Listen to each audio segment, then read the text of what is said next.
zokuthi abakhona ukutholela iy'ngane zabo isikhala.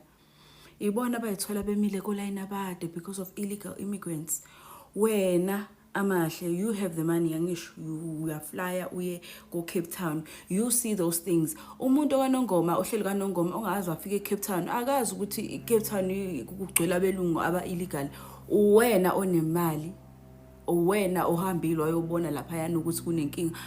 Wena ke ngoba phela ukhona lapha yana, wena ke because you have the information. Why wena ungayilwi leyo nto leyo? Because you have the information. Why wena ungayilwi leyo nto leyo? Because you saw ukuthi eCape Town kwenzakalani. So uqonda ukuthi umuntu ohlala ethembisa umuntu ofuna ukulungisa ithembisa, umuntu obonayo ithembisa ibola phambi kwakhe, umuntu obonayo ithembisa ukuthi ayisafani nangendlela eyiyona kudala. Usho ukuthi akayeke ukulwela ithembisa le ahleli kuyona, ahambe yoqala ngabelungu eCape Town ngoba kusho wena ohambile waye eCape Town wayobona ukuthi kunenkinga eCape Town. Ngoba wena usile kakhulu ke awuyilungisi ngani lenkinga yaseCape Town. Yindaba uma ngabe kuthiwa kumele kulungiswe inkinga, kumele kuvuswe enye. Ama illegal immigrants amnyama ayinkinga nawo kubantu abamnyama because aseyibhesini zabantu abamnyama, abekho ebhesini zabantu abamhlophe nabantu abama clever blacks like you. So wena ngoba you see the problem, and futhi ke wena ke usiyakuzwa unanesilungu esikhulu ungakhona nokukhuluma nabo, why wena ungadili naleyo nto? Angisho yayibona ukuthi kunenkinga yabelungu eCape Town and you've been there and you saw it. Umuntu oyihlalela Nongoma ongasebenzi, umuntu oqeda isikole wangawuthola umsebenzi ongaza eCape Town, uhlangana phi nenkinga yaseCape Town? Wena clever ke wena awuyilungisi ngani ke lenkinga le. Number 2, mase kuzoba that guy, I think I don't know sengikhohle igama lakhe, but he's gay. Othena abantu besifazane abasupporta this whole march and march thing. They must be aware because into kuzolandelwa ngama-gay, and then after that kulandele ngathi abantu besifazane. Okay, sure, let's say ke possible ukuthi kwenzeke njalo. La South Africa sesibe nama-march amaningi kabi. Sibe ne-march kaCwecwe, saba ne-march yalaba abantwana abalimala kwi-elevator eThekwini. Ngifuna ukubuza umbuzo wodwa. Kuwo wonke lama marches asesike saba nawo eSouth Africa, uke wabona nama-illegal immigrants na-legal ke ama-immigrants uke wabona yini kwi-march? Kunoma yiphi i-march esesike saba nayo eSouth Africa usukwabona like Ethiopian kwi-march, it's oh my gosh into eyenzeke kulo mntwana imbi, let's go out, let's just usukwayibona into enjalo. Now one makes you think, let's say ke abantu besilisa ngempela bazothi ke mase beqedile ngama-illegal immigrants, then they move to gay people, the LGBT community. Azokusiza yini ama-foreigners?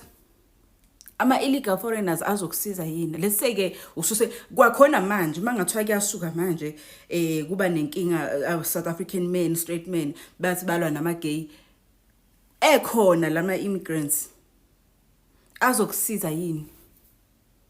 So njengamanje ke ngoba uthi wena asingayisupport ngoba nakho manje izobuya affecte thina futhi. Like kodwa lokho mangabe ushuthi kwenzekeleni, ushuthi izwe yaqhubeka libole because now you be next. So utha kwenzeke njani? Uthakuhlalwe kungenziwa lutho because manje wena you be next. Nakho ke you are next. Bazokusiza yini? Futhi iningi lalabantu laba baqhamuke kuma countries la abantu abe LGBTQ community bengenama rights nje kwakuba nama rights. So nje most of them futhi nje bakubona nje njengesoni nje esidlulele nje kakhulu. Ngisho kuthiwa khona into yenzakala kuwena ngeke baze bakusize because bazi ukuthi umuntu ofana nawe kumele ayobhadla ejele, kumele aboshwe. But you are here saying this xenophobic attack ntontoni, you've been. It's not like bazokusiza. It's not like they care. That is the truth. They don't care about South Africans. Sasibena mama chamaningi kabi lana sikhalela iGBV sikhalelani. Uke wababona yini kulawo mamachi? So I do not understand. wena ke nje wes and into engixaka ngani nobabili ninesingisi esikhulu. Ninesingisi esikhulu. Abantu abanesingisi nje. Abantu abanesingisi anginazi ukuthi ngicabanga angazi noma niyibona senilaphana seningasakhona ukuyifaka ecalweni zabantu abasemalokishini. Because at the end of the day umuntu waselokishini ohlala isibhedlela angawuthola umbhede. At the end of the day umuntu waselokishini okumele alwele isikole ukuthi athole isikole seduze yena kumele athole isikole sile kude ekuzomela futhi nakhona akhokhele transport for umntwana because kunengane eligala esithatha space ekumele ngabe singena ingane yakhe. But lokho anifuni ukucabanga because nina niseyindaweni eziright nineyidolo nino checkers from corner to corner akukho mazayizayi adayisa ama chips ano poison for ingane zenu angisho. Nina right nina. So ngoba nakho ninabangani abawu2 abawu3 abama foreigners senibona ukuthi nami I do have people engibakhonzile abama foreigners. I do. I love them. I have Zimbabwean friends. But I do not love them more than this country.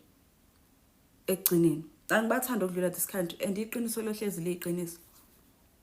Kuphela nje. So lento eniyenzayo ukuthi